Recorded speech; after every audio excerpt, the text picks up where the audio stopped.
Welcome to the Danny Clinkscale Reasonably Irreverent podcast.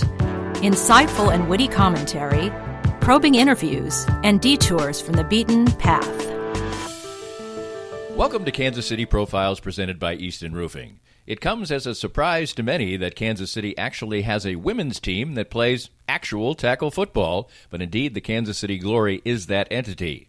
A dedicated and passionate group of young women, and those that support them are trying to make inroads in the Kansas City sports landscape. These ladies make great sacrifices for their sport and have fascinating and inspiring backstories. They truly are the personification of what we are supposed to admire most in sports, playing purely for the love of the game. There aren't big crowds or high salaries, but these are outstanding athletes who bring intensity and dedication to their craft. The Glory play in the 20-team WNFC and begin play in April. We'll tell you part of their story with fascinating and fun interviews with 4 players and the head coach of the Kansas City Glory in our Kansas City Profiles presented by Easton Roofing for this week on the Danny Clinkscale Reasonably Irreverent podcast. We're here with Joe Spiker, the president of Easton Roofing. And Joe, you worked for other companies in the construction industry.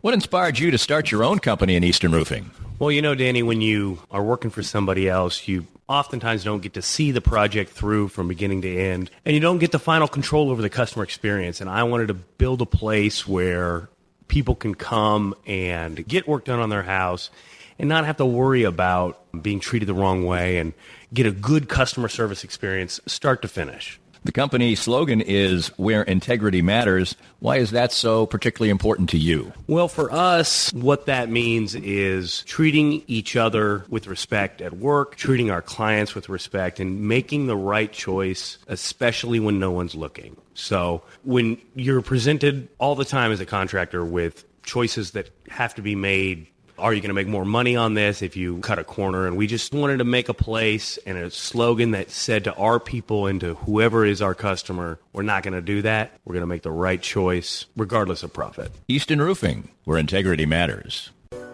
For many people, a family law case will be one of the most difficult experiences in their life. The law firm of Kenneth McRae will help you through it. Personal and effective help from Ken in concert with you will develop a unique strategy for your unique case. As Ken always says, divorce can be civil law, not civil war. Licensed in Kansas? Visit McRaeLawOffice.com or call 913-972-4765. There's no need to get a case of the Mondays every week, not during football season anyway. Hey, this is Matt Llewellyn from the 23rd Street Brewery, and we are the place for Monday Night Football. Food and drink specials every week, and all new televisions always at 23rd Street Brewery. The hardest thing about Mondays now will be getting through the workday, although waking up on Tuesdays might be a little bit tough. But remember, watch all the Chiefs games, NFL games, every game at the 23rd Street Brewery. If you'd like to join these and other great sponsors and market your business to a growing and engaged audience, contact us at danny@dannyclinkscale.com.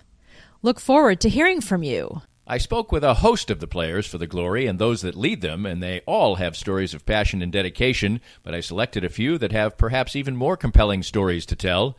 None more than that of Julia Stevenson, who is returning to play football with an incredible family story of support. Tell me about your growing up and your aspirations as an athlete in an era when football probably wasn't something that anybody could even think of.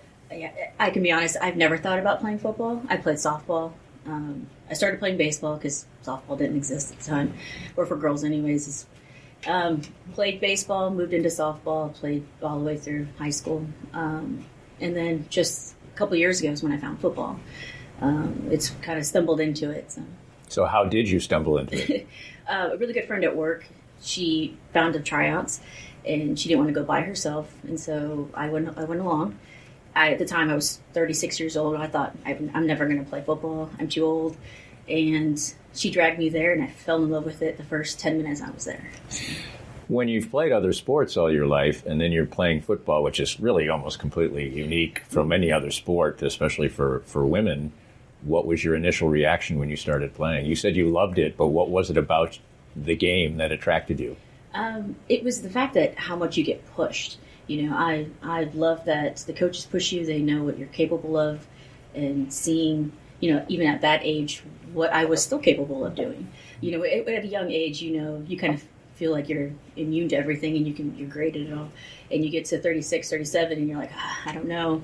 But then when you're accomplishing these things, you walk off that field feeling great, Was it difficult for you to walk away from softball? I mean, you played softball for a long time. Yeah, it was. It was one of those, it was a chapter in my life that I closed, but then I moved into, being a mom, working full time, going to school, earning a degree. And so football kind of brought it full circle again because I'd accomplished those things and football kind of brought me back into sports. So. There's an incredible backstory we'll get to here in a second, but obviously you've raised quite a few good athletes. Talk about that. I have 3 daughters. They're 11, 13, and 14, and all 3 have played softball. We played competition softball for a number of organizations. I've got a pitcher, catcher, just some girls who are really involved in some sports. They're moved into some volleyball now, but very, very much athletically driven. Athletically driven, but then they got together and decided that they would take time off from their sports at a really incredibly developmental time at those ages to step aside to allow you to play football. Tell me that story. So I continued to follow my sisters in sports, and making sure that how are they doing, how are they progressing in the support, while watching my girls and being there for them. And so they saw it. They saw that passion that was still in me, and they got to a point where they decided, this is a good time to take a break. They wanted to take a break. They wanted to enjoy some middle school, but at the same time, they were like, "This is your turn, Mom. This is your turn to go back to something that you love." We spent months traveling, hours at practices and training, and I think they saw that how much I missed it. And they're the kind of girls that they want to give back, and for them to have given back to me, really, like I'm trying not to cry right now. It's a proud moment for me in knowing that they're willing to step away from something that they have such a passion for, so that I can go back to something that I love.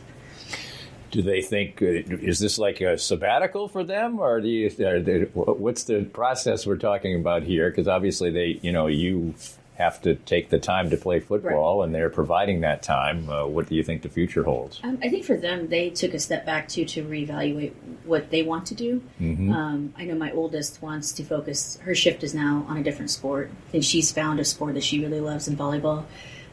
My youngest, she's found a passion in music.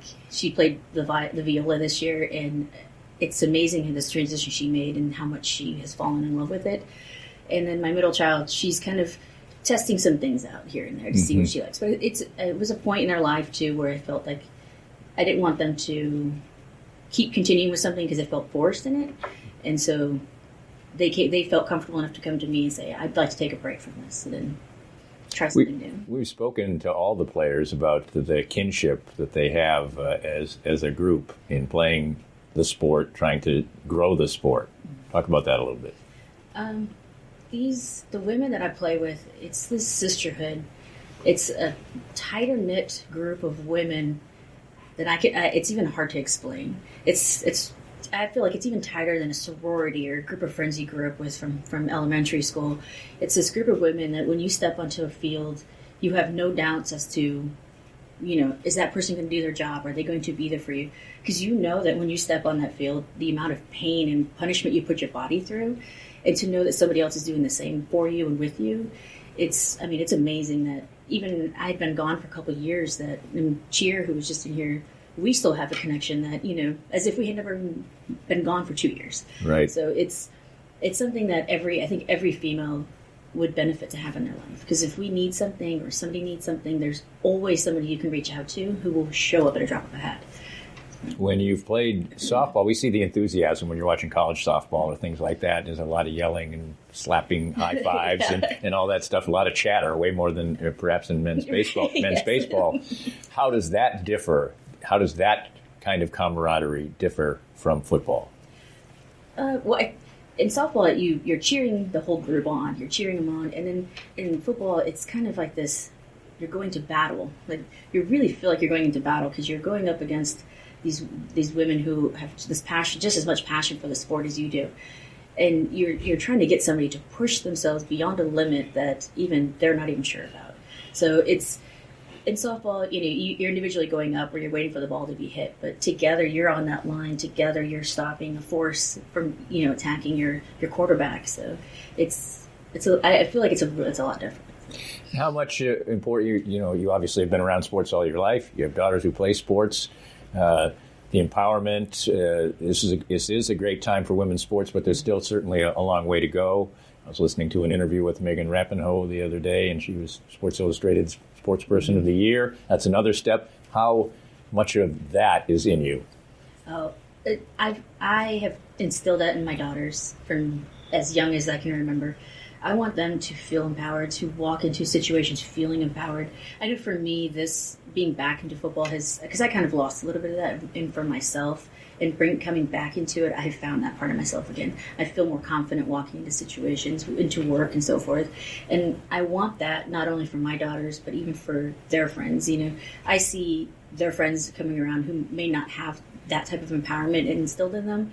And I hope that finding leaders within us and on teams that they can have that grow within them. Proud moments for me is seeing my daughters at school doing those type of moments, having empowerment. It just shows that I don't have to worry about them as they get older and they go out into the real world. So let's have a little conversation with Jenny Jackson. Cheer is your nickname. That's a good nickname. Thank you. I can see right away that you're pretty cheery. Your positive attitude is something that's supposed to be one of the things that drives the team. Where'd that come from? The positive attitude or the actual nickname? Both. The nickname came because when I was in college, I was a cheerleader. Okay. I was the captain of the cheer squad. And where was that? At Graceland University. Okay. Yeah. And it was right before they went co-ed, so they needed big, strong girls to throw the little skinny ones and then to catch them. And after I graduated, they went co-ed. So somehow they found that out. One of my old friends from college is the one who asked me to come and play for the then tribe. And I was like, sure. And she told everybody I was a cheerleader, and my name was Cheer from that day on. So your nickname is Cheer, but your attitude is pretty cheery, too, from what I hear. Yes. I was raised by strong, loving, positive women, and I can definitely attribute my joy to them. Tell me about your athletic background before you get to football. I tried everything.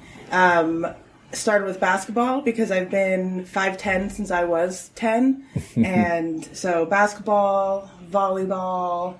In high school, I did basketball, track and field, throwing, not running. Right. Not the running part. And then I gave up track for show choir, which is definitely a sport. Singing and dancing at the same time is an athletic event for sure. And then in college, I just played every intramural except for soccer, again, running. And so, yeah, then I just missed being a part of a team since I'd been a part of a team since I was in 4th or 5th grade, I think was when I first started sports. So then now I play football. And where do you play on the field, and how did that develop? I'm a lineman.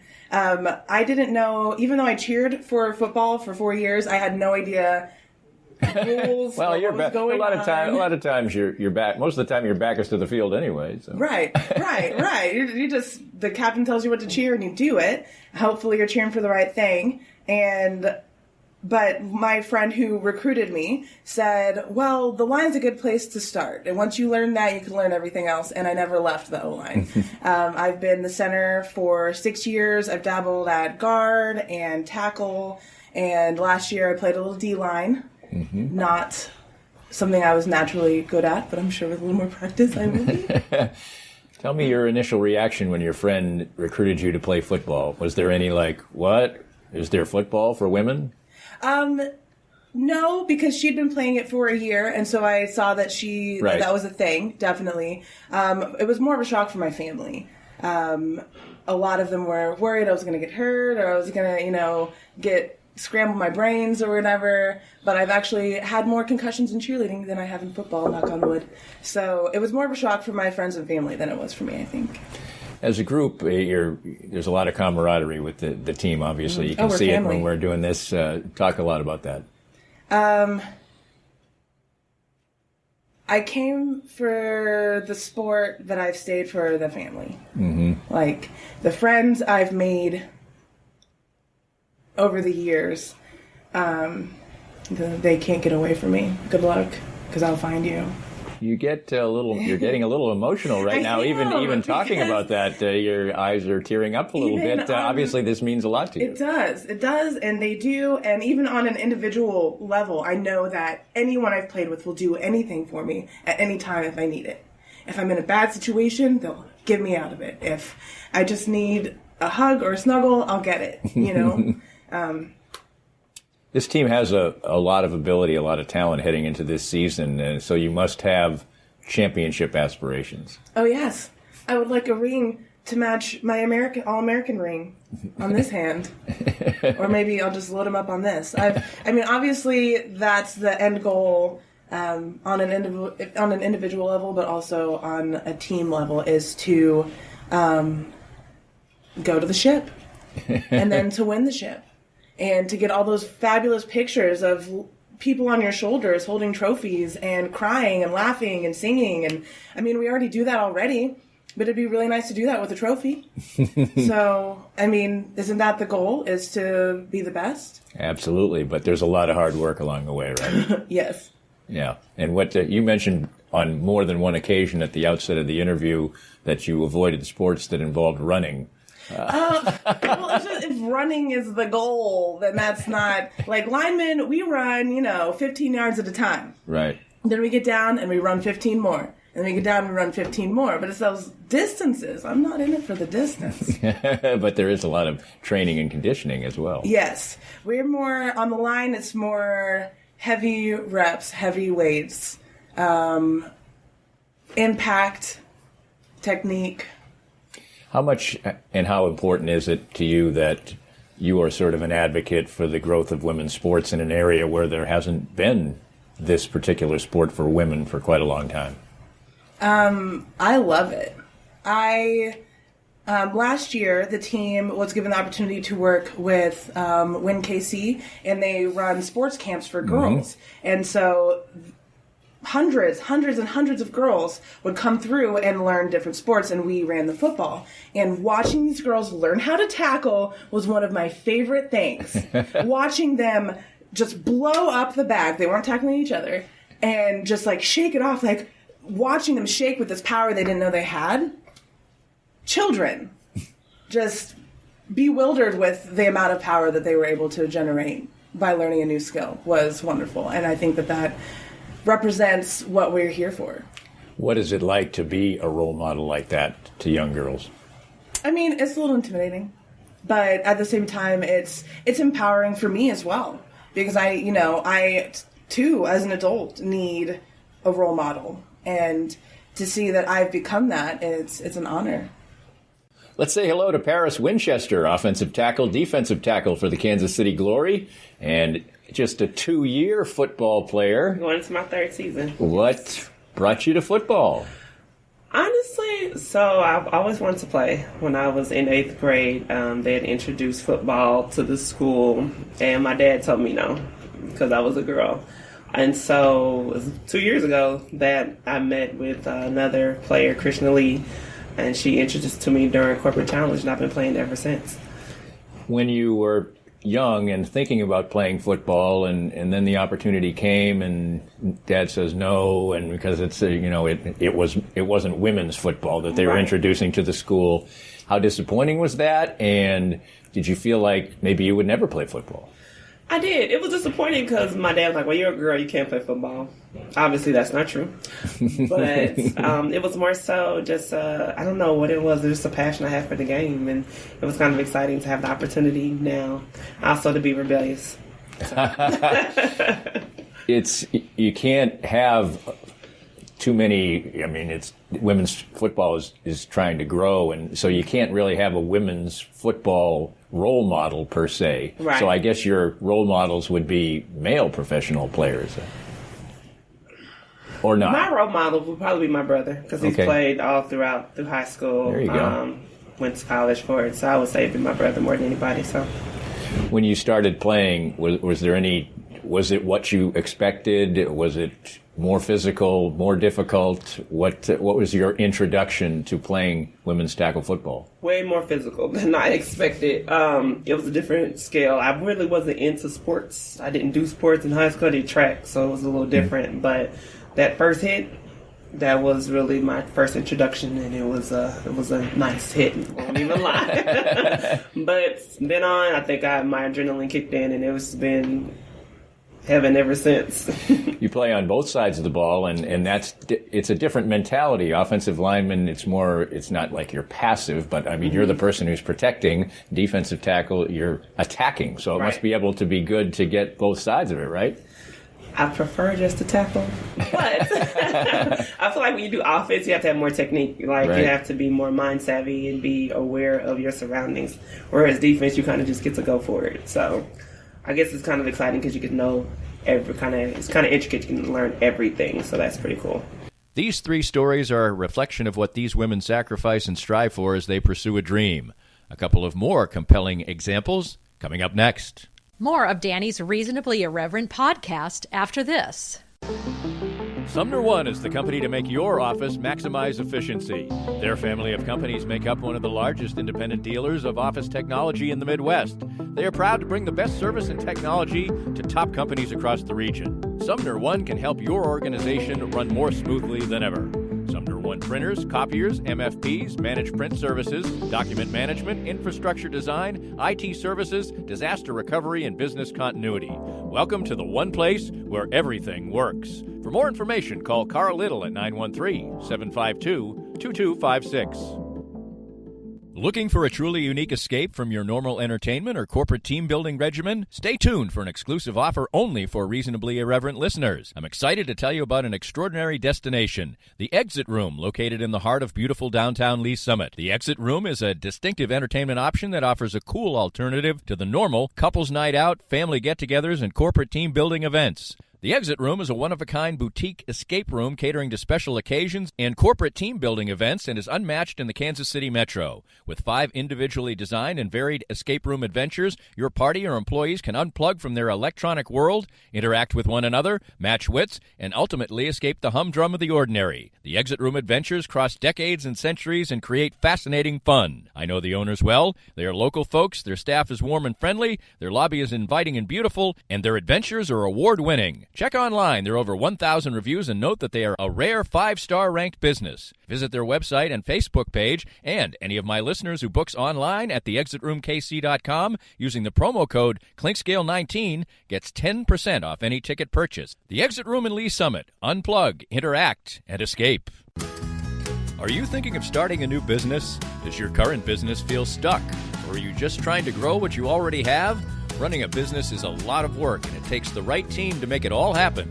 If you're looking to grow your business, call my friends Ben and Greg over at Fuego Consulting. They put together a company that can help you reach your business goals. Whether you're looking to get online, build a social media strategy, or rebrand your business, they can help. Call Fuego at 816-663-9695 or visit them online at fuegoconsulting.com. Fuego Consulting. Let's grow your business together. I was duped, and I recommend you be next. For better or worse, the ultra-realistic impression of me sits now in my wife's office to spook her on a daily basis. So what is Doob? D-O-O-B. It's the keepsake of a lifetime, a 3D-generated, incredibly lifelike figurine. 66 cameras take an image at exactly the same moment in any pose, and state-of-the-art 3D technology transforms that into exact replicas of you, anyone you know or love, a pet, whomever is close to your heart. Create lifetime memories with a Doob. Visit their Facebook page at Doob 3D Kansas City, or better yet, see their incredible creations. Visit their location down on the plaza in the heart of it at 231 West 47th Street in KC Mo. Doob. Be next. If you'd like to join these and other great sponsors and market your business to a growing and engaged audience, contact us at Danny@DannyKlinkscale.com. Look forward to hearing from you. Welcome back to Kansas City Profiles, presented by Easton Roofing, and our look at the Kansas City glory of the WNFC. These ladies, as you can tell, are highly self-motivated, but they still need leadership, and taking on that role as head coach this year is Kiki Blackman. A little nervous, a little daunting to be entering your first year as head coach, or exciting? It's very exciting. I've been around women's football for long enough to know that what I'm getting into and what to expect. I know there's going to be a lot of new in this season, so I'm going to approach it with open arms and open eyes. Talk about your background in women's football and in sports in general growing up. I started very young playing basketball, and after that I took a liking to it and just grew to love it and took that on as my thing to master as far as basketball, because I played volleyball, ran track, things of that nature. But then I decided basketball was the way to go. So I played that to death, if you will. And then about 2007 or 8, Lynette Woodard told me about women's football. So I got into women's football, and I've been in it ever since. What do you think she thought about you would make football appealing to you? What was it about basketball coming to an end or whatever that caused you to shift courses? To compete. To have that opportunity to compete and still be team-oriented and be around other women that wanted to compete as well, and have that in my back pocket. And knowing that, I had been an athlete all my life, it was something that I can gravitate into easily. Talk about gravitating into the coaching side of it.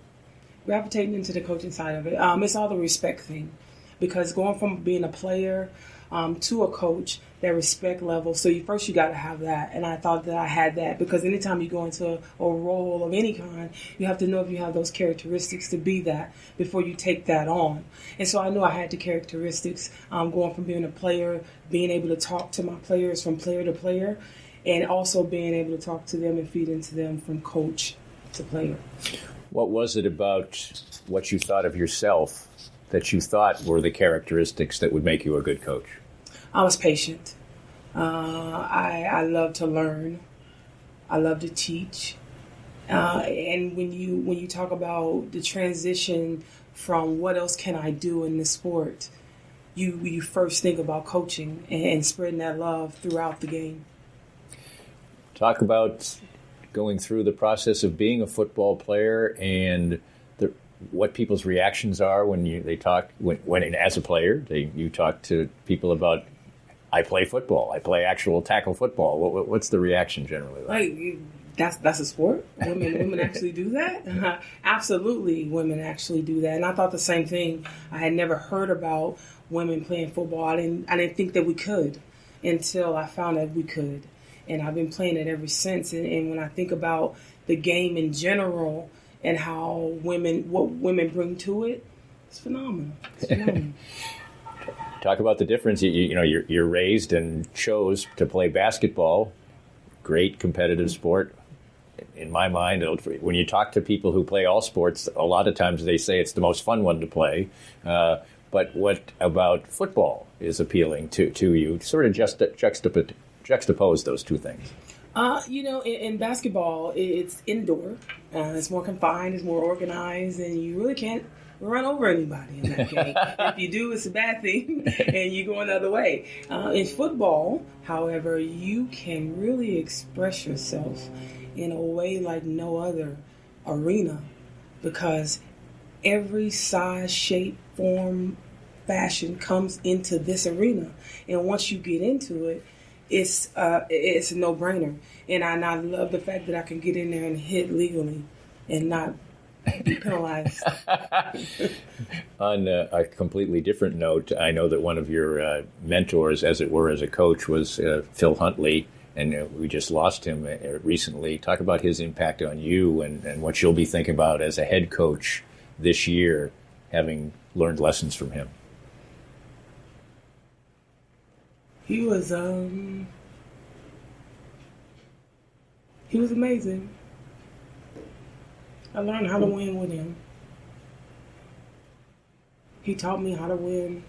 Not only how to win, but to do it humble and be proud of winning and not to make any excuses. I was going to coach, and I say this a lot, I was going to coach 100% anyway, because this is what I do. But now the passion has went to a whole nother level that I know that he bestowed up on me even before he left. He believed in me. He was the only one from my past experience that said, "I'm with you, big dog." Yeah. So, clearly you're emotional about that, and that emotion can be used in a variety of ways for your team. I'm sure that this year, for the 2019-2020 season, the 2020 season, that'll be a bit of a rallying point for the team. Oh, absolutely. We're going to play in his name, and we're going to win in his honor. And that is just what we're going to do. We're going to speak of him often and all the time. And we're going to portray his characteristics all the time out there on the field. And there's no better man, guy, mentor, uncle, whatever you want to call him, to represent for the Glory this year. And we're going to do that well. And we're going to make sure that we speak his name often. Use the word sisterhood a lot in these interviews with the team, and if I haven't used it, the players use it. Speak to what it means to come together as a group and bond, and not just about football, but about maybe women's sports, women's empowerment, things like that. Sports brings us together naturally. It doesn't take a whole lot. So when it does, and in the fashion in which it does, it's just amazing. A sisterhood. When you look to your left and you look to your right, and you just feel it in the front and the back, that's what football develops, and that's why you hear it a lot, because that's the culture we set, and that's the culture that we live in. And when we come to practice, we're in that culture. When we have tragedy, we're in that culture. If you've seen the turnout from players past and present from different teams, and I always say, if it's not about women's football, then don't talk to me about it. So keeping the main thing, we love women's football. What would you say, what would your message be to people who maybe still, and here as we're about to approach 2020, think, oh, women's football, that can't, you're playing flag football, lingerie football, whatever. What would you like to tell them about the game that they would enjoy if they came out and watched it? Flag football has its own special entities. It takes different skills of that nature. Lingerie football, I just heard that they just folded. But however, I respect the game. They're playing football, right? And they hit hard. And I watched some of the games that they played in, and I thought it was absolutely awesome. And it was football, and that's what we have to keep. The main thing. As far as anything else, as far as this arena, everyone is welcome in this arena. Yeah. And talk about the championship aspirations for the team. Our goal is New Mexico. Our sights are New Mexico. Anything short of that is just unacceptable for us and our organization. And that's what we're going to strive on. You know, when you wake up in the morning, or you think about different things that people do, they don't wake up saying that I'm not going to be that. This team, we have to think or say, we're going to be champions.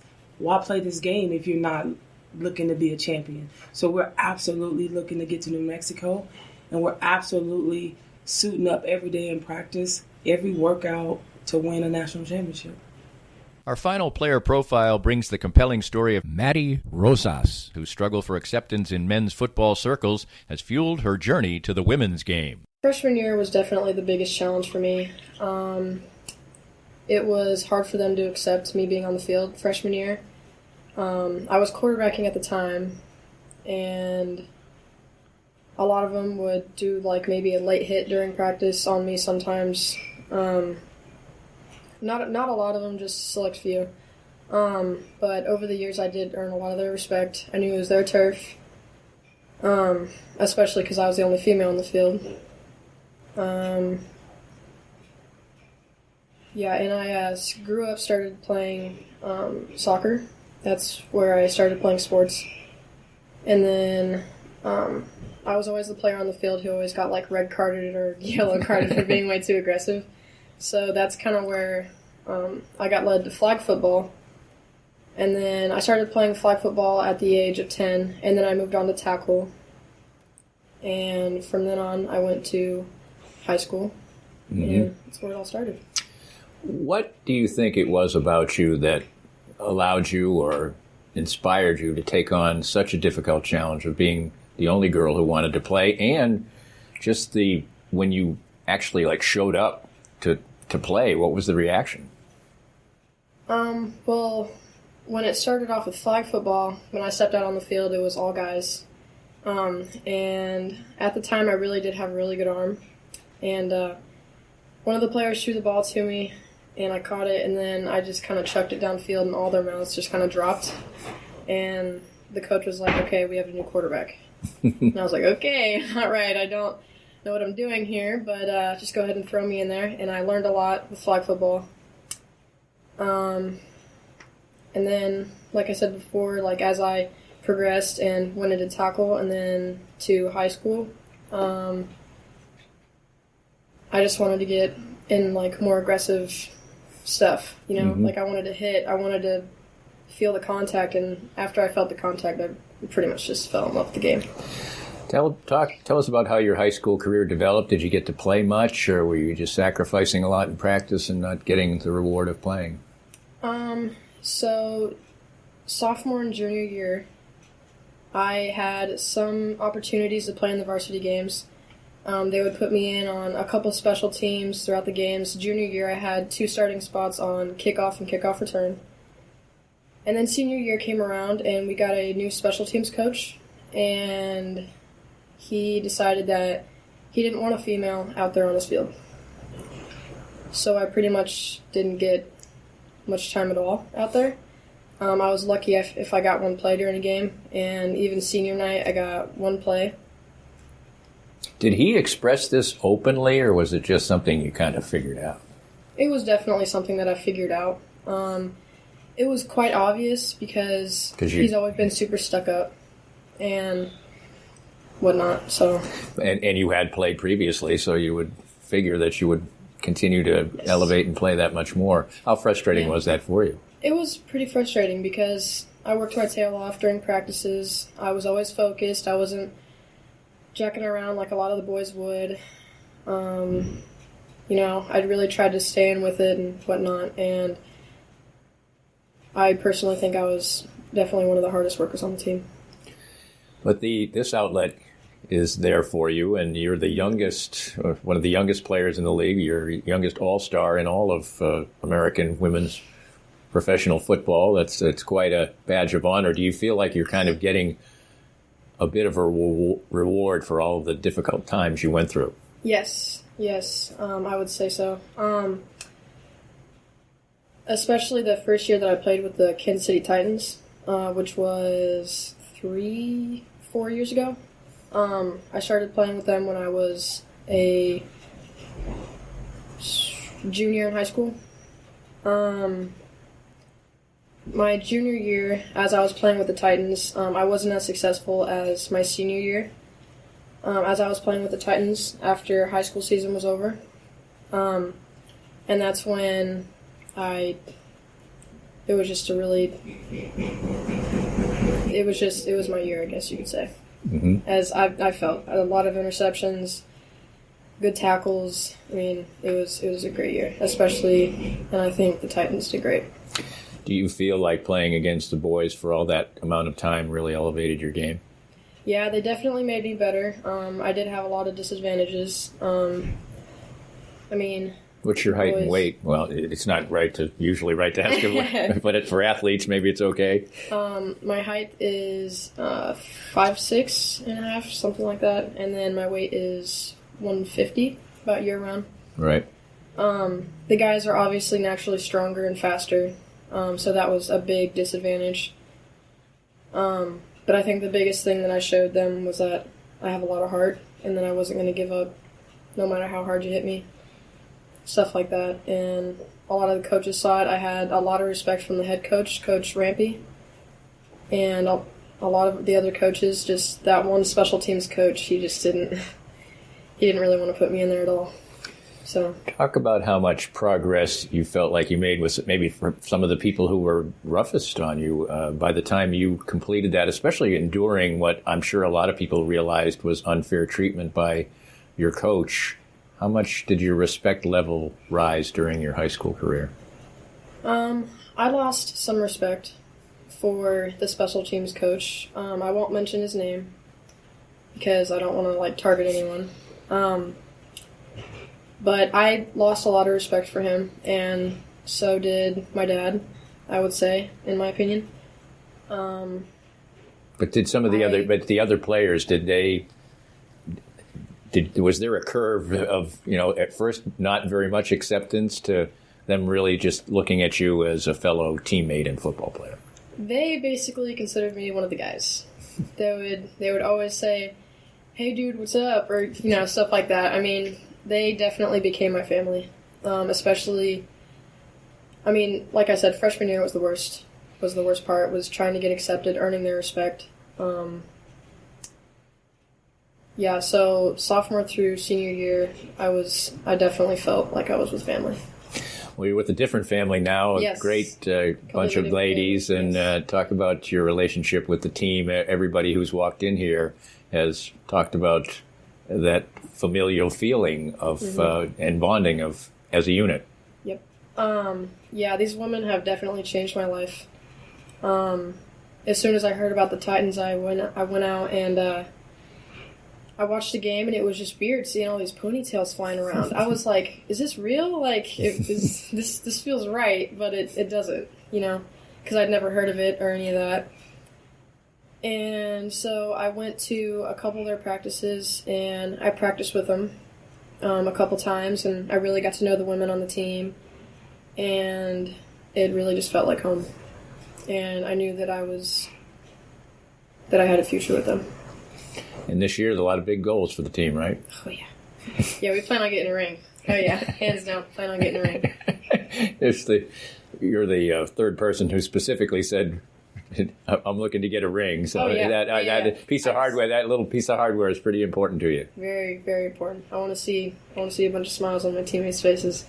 It was a pleasure to bring you these stories that are a compelling and important part of the sports world, which so often is about things far removed from the pure joy of competition.